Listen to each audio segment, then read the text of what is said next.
जय हिंद बच्चों, मैं विनोद सर आपका स्वागत करता हूं आपके अपने ऑनलाइन क्लास लर्निंग पैशन में।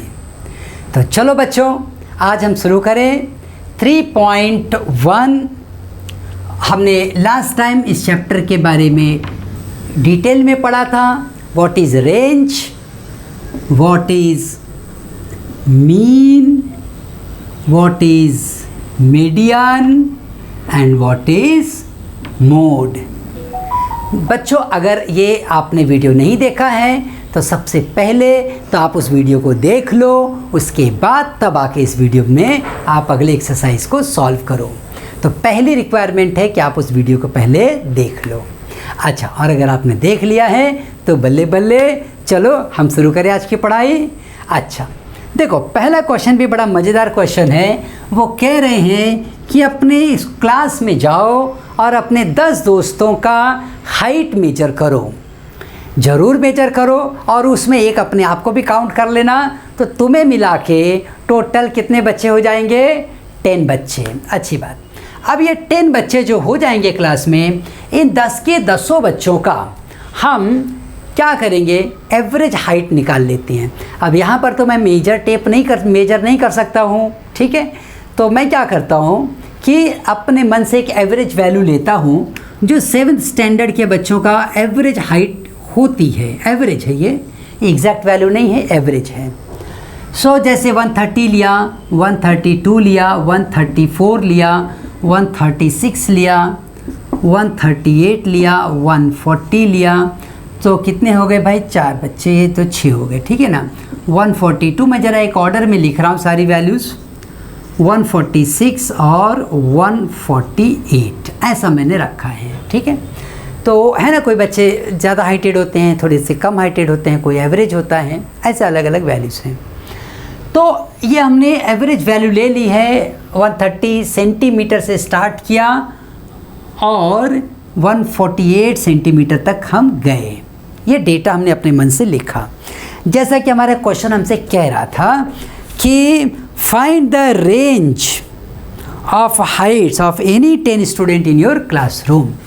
तो यहाँ पर हम एक बात लिख देते हैं, height of 10 students in centimetre. तो तुमने ये बता दिया कि भाई ये हमने जो लिखा है वो किस में लिखा है? सेंटीमीटर में। तो सब जगह तुम्हें सेंटीमीटर लिखने की ज़रूरत नहीं रहती है। अच्छा, अब एक काम ये करेंगे कि इसका रेंज पूछा गया है। What is range? याद है ना, हमने रेंज के बारे में पढ़ा था। Highest value minus the lowest value. तो यहाँ पर highest value minus lowest value. तो जो वैल्यू हाईएस्ट है वो कौन सी है यहाँ पर? 148। देखो, डेटा तो अपने हाथ में था लिखने के लिए, तो हम उसको जंबल करके क्यों लिखें? हम उसको एक ऑर्डर में लिखें, है ना। इससे क्या होता है, हमें पहचानना बड़ा आसान हो जाता है कि हमने 148 हाईएस्ट लिया था और 130 क्या लिया था? लोवेस्ट वैल्यू ली थी। तो यहाँ पर ये हो गया 18 सेंटीमीटर। ये क्या रहा? रेंज 148 सेंटीमीटर और 30 सेंटीमीटर। तो एवरेज जो सबसे कम हाइट का बच्चा होगा, सबसे ज़्यादा हाइट का बच्चा होगा, उनके बीच में जो गैप है वो खाली 18 सेंटीमीटर का है। तो ऑलमोस्ट ये इतने ही साइज़ का गैप है इन बच्चों के बीच में। अच्छा, तो अब हम चलें अपने सेकंड क्वेश्चन की ओर। तो सेकंड क्वेश्चन में ना उन्होंने डेटा खुद दे रखा है और हमें क्या बोल रहे हैं? Organise the following marks in a class assessment in a tabular form. Tabular form में हमें अरेंज करने के लिए कहा जा रहा है। कैसे अरेंज करने के लिए कहा जा रहा है बताओ? टेबुलर फॉर्म में। ठीक है भाई, अरेंज कर देंगे हम, कोई डरने की बात नहीं है ना। तो चलो मैं लिख दूँ यहाँ पे, ये जो सेकंड क्वेश्चन है उसको भी लिख लेता हूँ। Organise the following data. Following data जो था उसको बता रहे हैं कि मार्क्स हैं, तो मैं लिख दे रहा हूँ मार्क्स है। In a class assessment, in a class assessment, है ना, स्कूल में एग्ज़ाम हुआ होगा। असेसमेंट है, assessment in a tabular form, in a tabular form. अब टेबुलर फॉर्म मतलब क्या? तो देखो, सबसे पहले तो तुम यहाँ लिखो मार्क्स, क्या मार्क्स दिए गए हैं। फिर यहाँ पे लिखो टैली मार्क, याद है ना टैली मार्क, और उसके बाद लिखो फ्रीक्वेंसी। इसी को कहते हैं टेबुलर फॉर्म। तो जो मुझे मार्क्स दिए गए हैं वो पहले यहाँ लिख दूँ, 4 6 7 5 3 5 4 5 2 6 2 5 1 9 6 5 8 4 6 7, ये सब डेटा यहाँ पे दिए गए हैं। ठीक है ना। यहाँ 2 के बाद में कितना था, ये 6 बराबर, ये है 6। अपने टेक्स्ट बुक में भी आप देख लेना, मार्क्स ना यही सब दिखे गए हैं। अब हमें ये देखना है कि organise the following marks in a class assessment in a tabular form. तो टेबुलर फॉर्म में हम इसको कैसे लिखेंगे वो देखो। पहले तो तुम एक काम करो, जो भी डेटा दिया गया है उसको या तो असेंडिंग या तो डिसेंडिंग इस ऑर्डर में लिख लो, वो हमारे लिए बहुत आसान हो जाएगा। सबसे पहले देखो, लोवेस्ट मार्क्स क्या थे, 1, और हाईएस्ट मार्क्स कितना गया हुआ है, 9। तो मैं यहाँ 1 से स्टार्ट करता हूँ, 1। अब ये देखो 1 कितनी बार यहाँ पे रिपीट हुआ है, एक ही बार रिपीट हुआ है ना, तो टैली मार्क्स खाली 1 डालो। फ्रीक्वेंसी क्या है भाई, तो एक ही बार आया है। फिर 2 की बात करते हैं, 2 हमारे पास कितनी बार रिपीट हुआ वो देख लो। एक बार यहाँ आ गया, एक टैली मार्क्स, 2, तो ये 2 टैली मार्क्स डाल के इसको बोलते भाई 2 बार है। फिर 3 को देखते हैं, ये 1 हो गया और बस एक ही बार आया 3, तो इसको भी बोलेंगे भाई तो एक ही बार आया है। 4 की बात करते हैं, 4 1 हो गया, 2, फिर 3 टाइम आया है, तो 1 2 3 टैली मार्क्स बना के यहाँ पे बोल दो तो 3 बार आया है। 5 की बात करो, 1 2 3 4 5 टाइम आया ना ये, तो इसका टैली मार्क्स देखो 1 2 3 4 और ये ऐसे 5 ऐसे बनाओ, और फिर यहाँ लिख दो तो 5 बार आया है। फिर 6 को लिखो, गिनो कितनी बार आया है, 1 2 3 4 टाइम ही आया है। 1 2 3 4 का टैली मार्क्स बनाओ और 4 लिख दो। फिर 7 देखो कितनी बार आया है, 7 देखो ये 1 हो गया, ये 2 हो गया। फिर से चेक कर लेते हैं, 1 और ये 2, खाली 2 बार आया है, ये 2 हो गया, है ना। 8 देखते कितनी बार आया है, 8 जो है वो खाली 1 बार आया है। फिर 9 देखते हैं,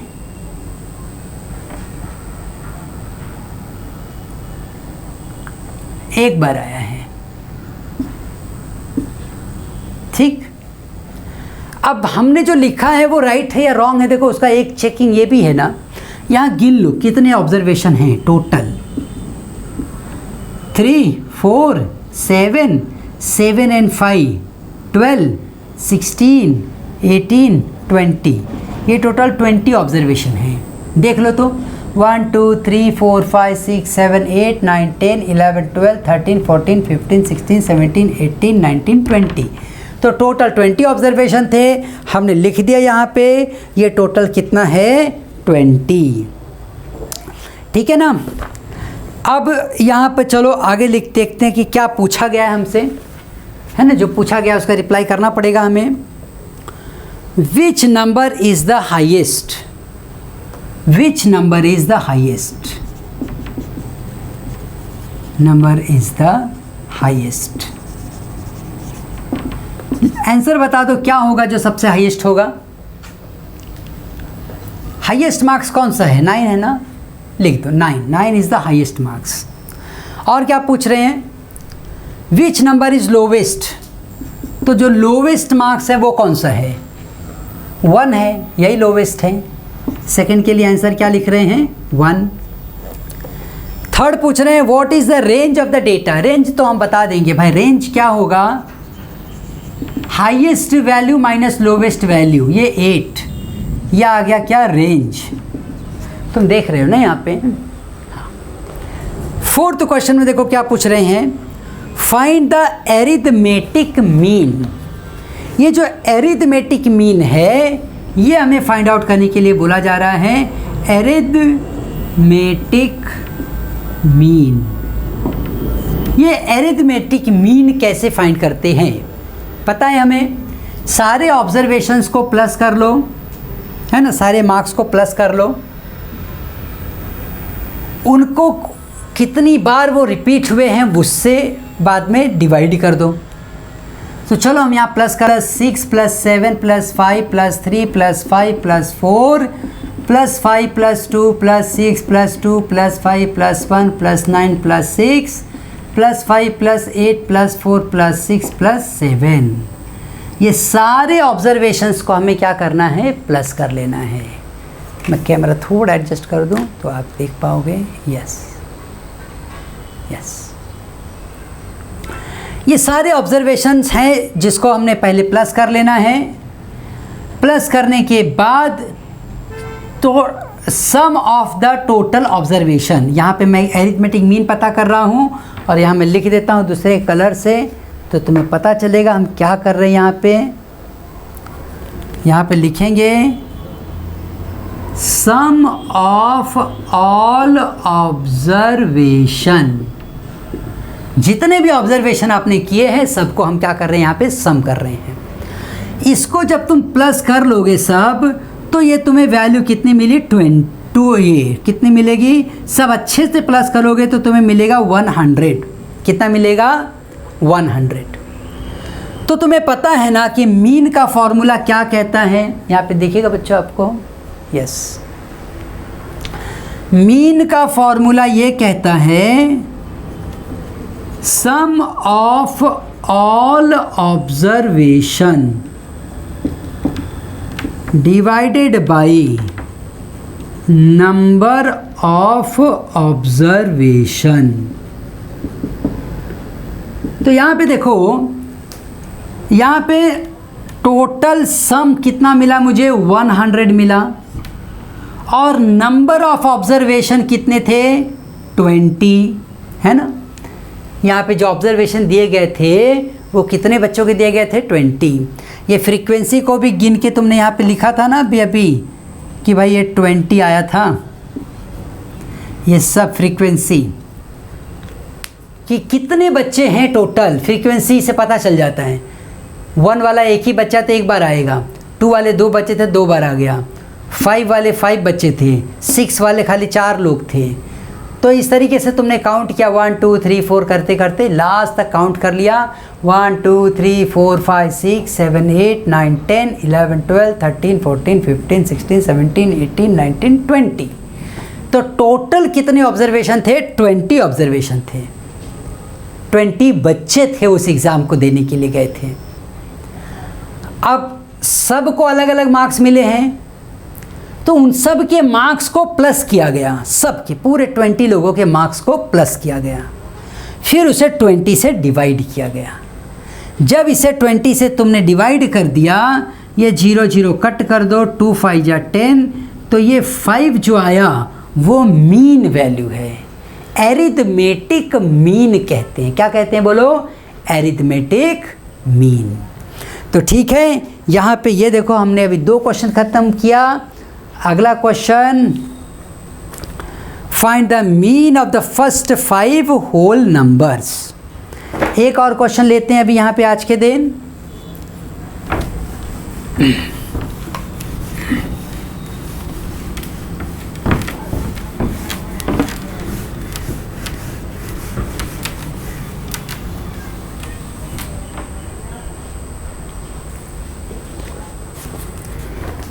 यहाँ पे दिया जा रहा है थर्ड क्वेश्चन में, क्या पूछ रहे हैं ना कि find the mean of the first 5 whole number. ठीक, फर्स्ट 5 होल नंबर बोल रहे हैं। मुझे एक बात बताओ, होल नंबर शुरू कहाँ से होता है? हाँ जी सर, वो तो 0 से शुरू होता है। हाँ, 0 लिखो, 1 लिखो, 2 लिखो, 3 लिखो और 4 लिखो। तो ये हो गए फर्स्ट 5 होल नंबर्स। ये क्या हो गए? First 5 whole numbers. इन सब को तुम प्लस कर लो तो 0 ऐसा लिखते हैं, सम ऑफ ऑल ऑब्जर्वेशन। ये ऑब्जर्वेशन अब मेरे लिए हो गया, ठीक है ना। तुम बोलो भाई ये फर्स्ट 5 होल नंबर है, ठीक है, लेकिन अब मैं डेटा हैंडलिंग के एंगल से देखूंगा, डेटा हैंडलिंग की नज़र से देखूंगा, तो ये जो भी तुमने लिखा है वो मेरे लिए क्या है? एक ऑब्जर्वेशन। अब मैं इन सबको प्लस करूंगा, मतलब 0 + 1 + 2 + 3 + 4, ये हो जाएगा मेरे लिए यहाँ पे 3 3 6 4 10। ये टोटल वैल्यू कितनी आ गई? 10। अब यहाँ पर हमारे पास है नंबर ऑफ ऑब्जर्वेशन। कितने ऑब्जर्वेशन किए थे मैंने 5 ऑब्जर्वेशन किए थे, है ना। 5 जगह पे 5 वैल्यू लिखी है ना तुमने, होल नंबर के फर्स्ट 5 नंबर्स या फर्स्ट 5 होल नंबर। अब यहाँ पर मुझे मीन वैल्यू पता करनी है। क्या पता करनी है? बोलो, मीन वैल्यू। ये जो मीन वैल्यू होती है ना, इसका फॉर्मूला क्या है? Sum of all observation divided by number of observation. Sum of all observation, कितने ऑब्जर्वेशन है? 10। डिवाइड किससे करोगे? 5 से। 5 × 1 = 5, 5 × 2 = 10। तो मीन वैल्यू कितनी आ गई? 2 आई। इसी मीन को हम क्या नाम देते हैं? बोलो, एरिथमेटिक मीन। क्या कहते हैं? Arithmetic mean. तो इस तरीके से हमने क्वेश्चन कंप्लीट किए। मैं चाहूँगा कि आगे के क्वेश्चन तुम खुद भी ट्राई करो और फिर अपने अगले वीडियो में फिर से इसे चेक करना। बाकी सिमिलर ही जाएंगे। मैं अगले वीडियो में सॉल्व करूँगा आगे के भी क्वेश्चन, लेकिन अब तुम्हारी कोशिश ये होनी चाहिए कि वीडियो देखने के पहले अब तुम अगले क्वेश्चन खुद से ट्राई कर लेना और उसके बाद तब जाके वीडियो देखना, सो दैट कि तुम्हारी वर्किंग में तुम्हें समझ आएगा कि क्या गलत था, क्या सही था। सही है कॉन्फिडेंस बढ़ेगा, गलत हुआ तो नॉलेज बढ़ेगा, है ना। सीखोगे, तुम नया सीखोगे। और अगर फिर भी कोई क्वेश्चन मन में रह जाते हैं तो तुम वीडियो लेक्चर्स में कमेंट्स में पूछो। भले तुम वीडियो लेक्चर देख रहे हो, रिकॉर्डेड लेक्चर देख रहे हो, तुम्हें लगेगा सर ने तो 1 महीना पहले भेजा था, अब मैं कैसे पूछूं? कोई बात नहीं, वो कमेंट्स मेरे पास आ जाते हैं और उससे मुझे पता चलेगा कि तुम कहाँ डिफ़िकल्टी फेस कर रहे हो। पहले तो मैं ज़्यादा से ज़्यादा यही कोशिश करता हूँ कि ज़रा भी डिफ़िकल्टी ना आए, लेकिन फिर भी तुम्हारे अपने कोई क्वेश्चन रहते हैं वो आप पूछो, मैं उसकी रिप्लाई दूंगा। तो चलो बच्चों, आओ हम एक साथ कहें, भारत माता की जय।